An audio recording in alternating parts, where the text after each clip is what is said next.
Kawankirom.com, mari kita mendengarkan sandiwara radio mantra naga bumi. PT Sutra Terpinggir bersama Sanggar Cerita mempersembahkan serial sandiwara radio Mantra Naga Bumi.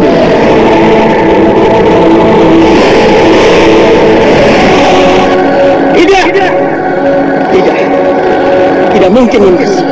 Kau tidak mungkin. Kenapa semuanya bisa jadi begini? Tidak.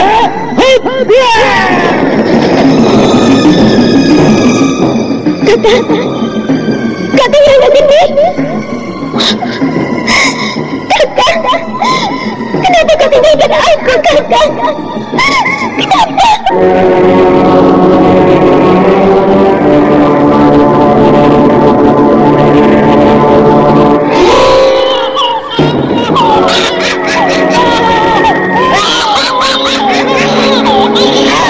Ini adalah kali yang kedua yang kudapatkan. Tinggal satu lagi, dan setelah itu semuanya akan berakhir.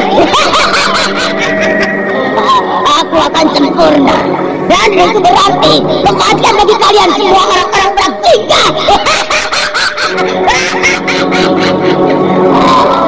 Darah-darah kalian akan dipersembahkan untuk dewa kegelapan. Kalian akan kuhancurkan. Kuhancurkan.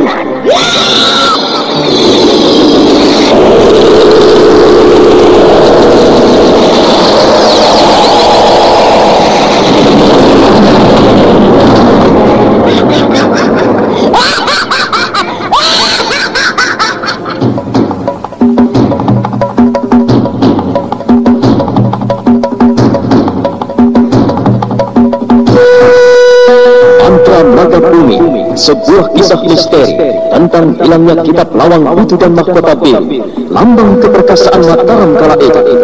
Penuh ketegangan, dendam, dan keserakahan, diseling dengan kisah romantis yang mengharukan.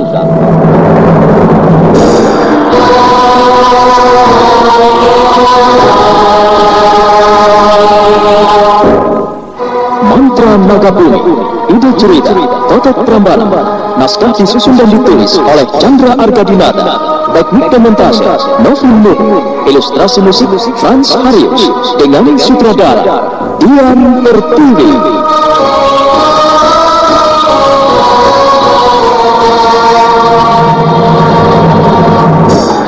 Mantra Naga Bumi kali ini menampilkan episode ke-31 dengan judul Sepasang Pedang Pembunuh.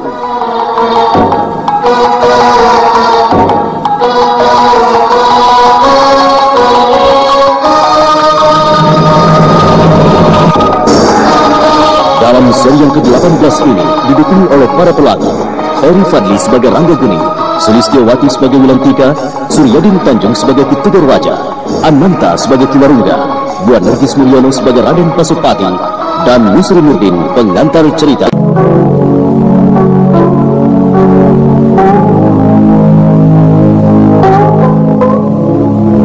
Rangga Geni menotok tubuh Raden Pasupati, lalu menyerahkannya pada Ki Tegarwaja. Sementara itu orang-orang padukuhan yang sejak tadi berdiri tegang, kini berteriak dengan penuh semangat.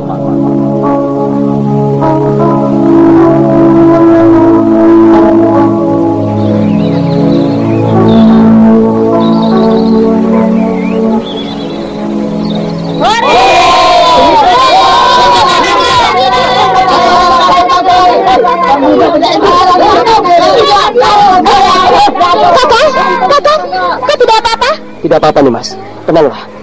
Bersyukurlah. Semua ini berkat doamu. Kakang jahat. Kakang telah membohongiku, menipuku. Kau telah membuat aku kecewa. Kakang jahat. Aku benci. Kenapa nih, Mas? Kenapa kau benci padaku? Kakang telah menipuku, membohongiku juga ayah. Kakang juga telah tega melakukan semuanya. Nimas, dengarkanlah.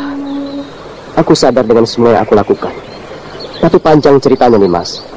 Dan itu adalah masalah pribadi. Apakah kau mau mendengarkan masalah pribadiku? Bukankah kau sudah berjanji tidak akan mengusik soal pribadiku? Apakah kebohongan itu juga masalah pribadi? Iya. Kalau tidak menyangkut masalah pribadi, aku tidak akan mungkin melakukannya. Apakah karena masalah pribadi juga sampai membuat Kakang rela dipukuli dan dihina oleh Raden Pasopati di depan para penduduk pedukuhan? Apakah karena semua itu soal pribadi sampai Kakang membuat hatiku sedih dan cemas melihat penderitaanmu? Kakang jahat, Kakang kejam. Nimas, jangan pergi. Tunggu aku, Nimas. Tunggu.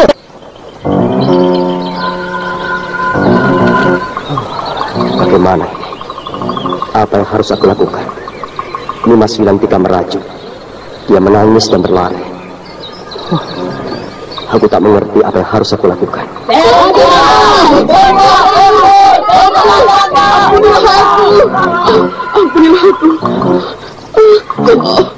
Apa? Ampun. Tidak ada ampun bagi manusia sepertimu. Manusia berhati iblis. Kau telah menodai banyak perempuan di desa ini. Kau telah membuat begitu banyak gadis menderita, kehilangan kesucian dan harga dirinya. Ayahmu juga telah membuat banyak orang menderita. Sekarang dengan seenaknya saja kau minta ampun.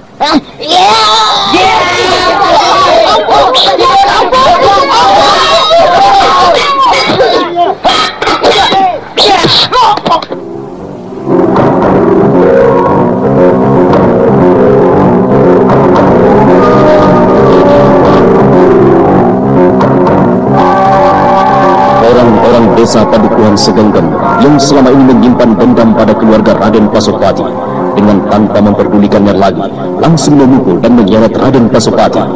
Ranggageni menarik nafas panjang. Dia hanya menggeleng lalu mengejar ke arah Wilantika.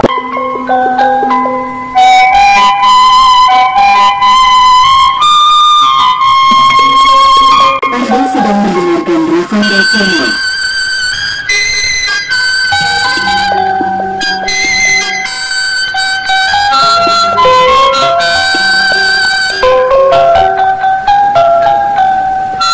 Wilantika yang lari dari Ranggageni terus menyusuri jalanan menuju ke rumah.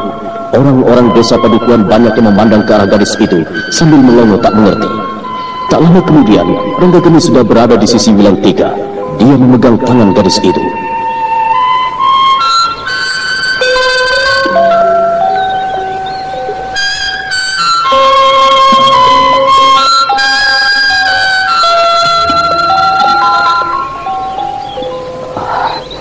Nimas, maafkan aku. Aku memang bersalah. Aku telah membohongimu, membohongi ayahmu. Sekarang kalau Nimas tidak memaafkan diriku, biarlah aku pergi.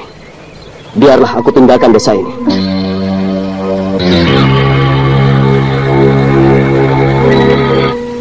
Mas, Kakang, kau tidak, jangan tinggalkan desa ini. Jangan tinggalkan kami, Kakang. Kalau memang Nimas membenciku, Nimas kecewa dan merasa dibohongi, maka ada baiknya aku pergi. Toh, untuk apa aku menunggu orang membenciku? Tapi kalau Nimas memaafkan diriku, maka aku akan tinggal dan tetap di sini bersama orang-orang desa Padukuhan ini.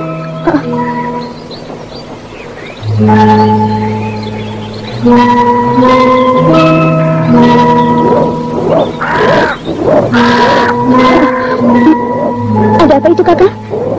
Lihat di langit sana itu. Itu ada burung. Burung besar sekali. Itu Raja Wali raksasa. Nimas, ayo bersembunyi. Ayo, Nimas. Iya, Kakak. Raja Wali raksasa. Baru kali ini aku melihatnya, Kakak. Ada apa ini? Kenapa ada burung Raja Wali mengitari desa ini? Itu pasti orang-orang dari desa Segorobanyu. Nimas Nirot Kencana dan Nimas Nirot Mahesi. Aku telah melupakan mereka. Aku yakin itu pasti salah satu di antara mereka. Mereka pasti tahu apa yang terjadi antara aku dan Nimas Diah Ayu Pengukir. Aku telah melupakan mereka berdua. Dewata aku. Kutukan dan derita apa lagi yang akan aku terima? Seharusnya aku menemui mereka. Seharusnya aku pergi ke Segorobanyu. Mereka pasti menungguku. Mungkin ini yang dikatakan oleh Nirot Kencana, bahwa suatu saat kelak aku akan tahu semuanya. Mungkin mereka sudah mengetahui bahwa Nimas Diah Ayu Pengukir itu adalah adikku. Mereka curang. Mereka tidak mau mengatakannya. Burung itu masih berputar-putar di atas sana.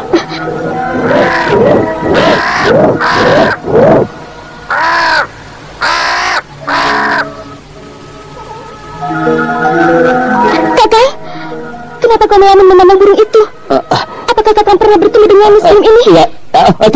Tidak pernah. Kakak Rangga, aku takut sekali.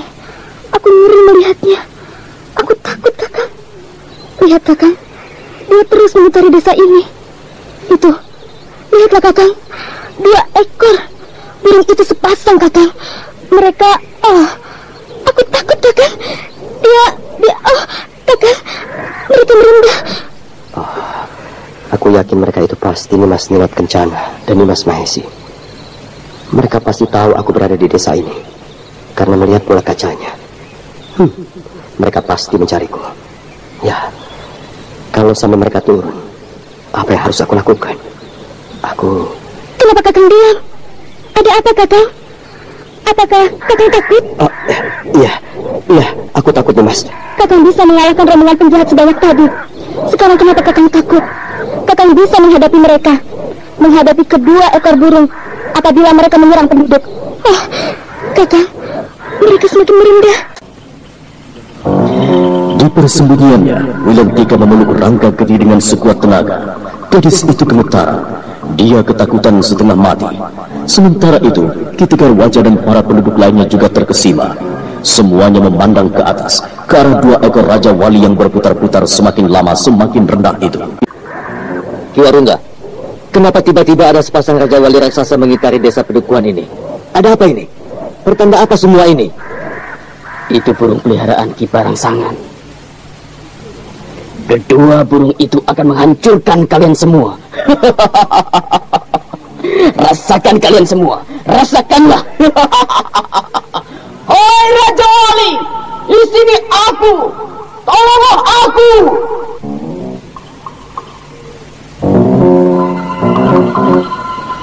Mendengar teriakan Raden Pasopati yang keras itu, semua penduduk Padukuhan segenggam terdiam.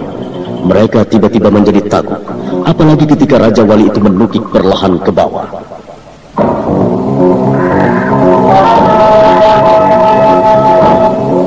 Tegar Wajah!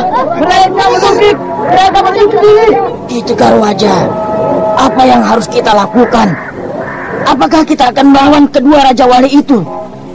Tapi tidak mungkin. Mereka burung raksasa. Kalian bersiaplah. Kalau dia menyerang, lawan sekuat tenaga. Kita tidak boleh membiarkan keangkar murkaan merajalela di Pedukuhan ini. Bersiaplah. Kalian akan mati semua. Burung itu teman baikku. Mereka berdua akan menghancurkan kalian dan juga pemuda bodoh itu. Raja Waliku, kemarilah. Tolong aku.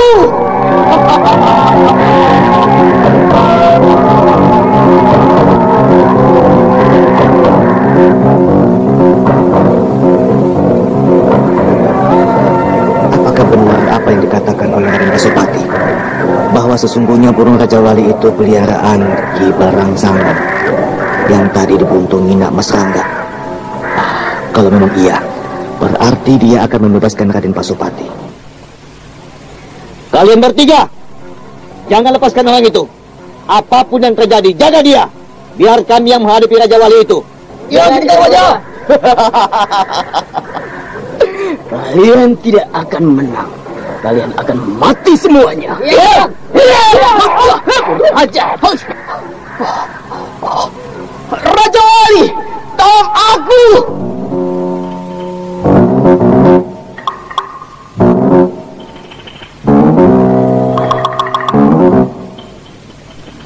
Teriakan Raden Pasopati yang kembali menggema itu membuat Raja Wali itu dengan cepat menukik turun dan hinggap tak jauh dari orang-orang Padukuhan segenggam yang semakin panik ketakutan. Ki-Tegar Wajah memberanikan diri maju ke depan. Pada saat itu, Wilantika keluar dari persembunyiannya. Ayah! Ayah! Jangan, ayah! Jangan dekati burung itu, ayah!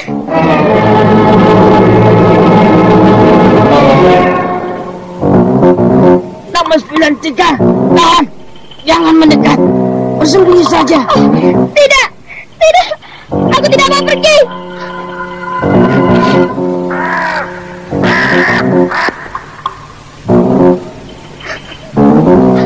Ayah, hentikan! Jangan mendekati Raja Wali itu, ayah. Ayah akan binasa. Ayah akan celaka. Wilantika, mundurlah, jangan mendekatiku, mundur. Biar aku yang berurusan dengan mereka, mundurlah kau. Oh ya, mana nama Serangga?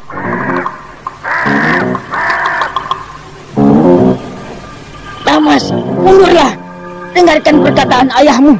Bahaya anak Mas, mundurlah. Tidak, tidak, ayah. Jangan dekati mereka. Jangan, ayah.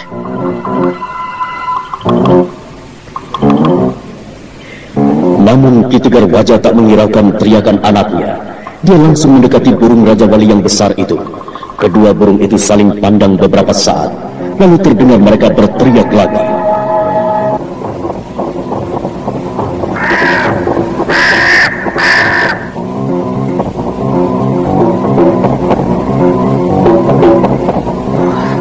Telingaku sakit sekali mendengar teriakannya. Aku seperti mendengar ledakan petir. Bulu kudukku merinding semuanya. Oh, Dewata Agung, berilah kekuatan padaku. Berilah keteguhan batin. Oh, kalau dia mau memangsaku, mungkin sekali telan saja aku akan mati. Ayah! Ayah! Hentikan! Jangan dekat, ayah! Jangan! Ayah!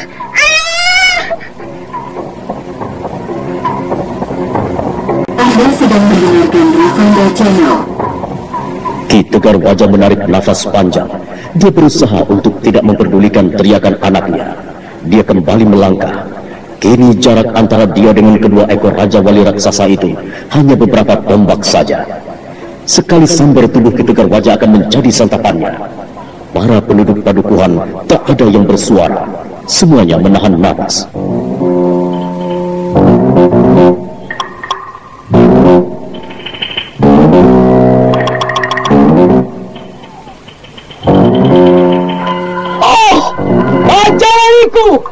Adalah orang tua itu.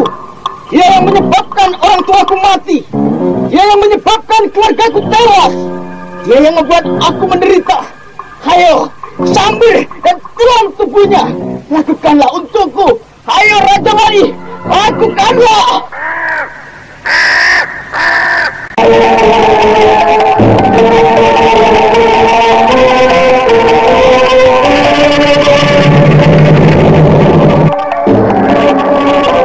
Saudara pendengar, bagaimana kisah selanjutnya?